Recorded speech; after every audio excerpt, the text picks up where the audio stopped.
திருச்சி மத்திய மாவட்ட மகளிர் தொண்டரணி அமைப்பாளராக இருக்கேன். எங்களுடைய அமைச்சர் மாண்புமிகு KN நேரு நகராட்சித்துறை அமைச்சர் அவர்களுக்காக இங்கே விருப்ப மனு கொடுக்கறதுக்காக வந்திருக்கேன். அனைவருக்கும் வணக்கம். என் பேர் லக்ஷ்மி வேலு, வடசென்னை மகளிர் அணி அமைப்பாளராக இருக்கேன். எங்களை வழிநடத்தும் அக்கா கனிமொழி கருணாநிதி அவர்களுக்காக திருச்செந்தூர் தொகுதியில் நிற்கிறதுக்காக இன்னைக்கு ஃபார்ம் வாங்கியிருக்கேன். அகில இந்தியாவே வியந்து பார்க்கின்ற முதன்மை முதலமைச்சராக விளங்கிக் கொண்டு தமிழக மக்களுக்காக அல்லும் பகலும் அயராது உழைத்து பல பல திட்டங்களை தந்து தன்னிறைவு மாநிலமாக தமிழ்நாட்டை உருவாக்கி வார்த்தெடுத்திருக்கின்ற கழகத் தலைவர் மாண்புமிகு முதல்வர் அவர்கள் 7வது முறையாக திராவிட முன்னேற்ற கழக ஆட்சியை அமைப்பது உறுதி என்கிற அடிப்படையில் இன்றைய தினம் தமிழகத்தில் ஒரு வெற்றி கூட்டணியை ஏற்படுத்தி மீண்டும் திராவிட மாடல் ஆட்சி அமைக்கவிருக்கும் தலைவர் தளபதி அவர்களுக்கு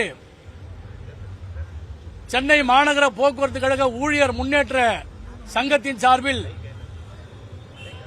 தலைவர் பொறுப்பில் இருக்கும் திரு PTC ரவி அவர்கள் தலைவர் அவர்களுக்காக கொளத்தூர் தொகுதிக்கு விருப்ப மனு கொடுத்திருக்கிறார்.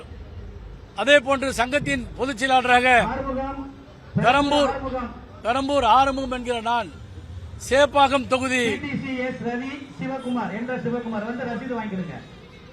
சேப்பாக்கம் தொகுதிக்கு தமிழ்நாட்டின் இளம் தலைவர் மாண்புமிகு உதயநிதி ஸ்டாலின் அவர்களுக்காக மாநகர போக்குவரத்து கழக ஊழியர் முன்னேற்ற சங்கத்தின் சார்பிலே போட்டியிடுவதற்கு விருப்ப மனு அளித்திருக்கிறோம். திராவிட மாடல் ஆட்சியின் சார்பாக தமிழ்நாட்டில் உள்ள போக்குவரத்து தொழிலாளர்களுடைய நல்வாழ்விற்காக நேற்று முன்தினம் கூட நிலுவையில் இருக்கின்ற பல ஆயிரக்கணக்கான கோடி நிதியை விடுவித்து தொழிலாளர்கள் மத்தியிலே ஒரு விடியலை தந்திருக்கின்ற ஆட்சியும் தமிழக முதலமைச்சர் தளபதி அவர்களும் மாண்புமிகு துணை முதல்வர் இளம் தலைவர் அவர்களுக்கும் தொழிலாளர் சமுதாயம் கடமைப்பட்டிருக்கிறது. அவர்களை வெற்றி பெற வைப்பதற்கு தமிழ்நாடு முழுவதும் இருக்கின்ற போக்குவரத்து தொழிலாளர்கள் காத்துக் கொண்டிருக்கின்றோம், உழைக்க காத்துக் கொண்டிருக்கின்றோம்.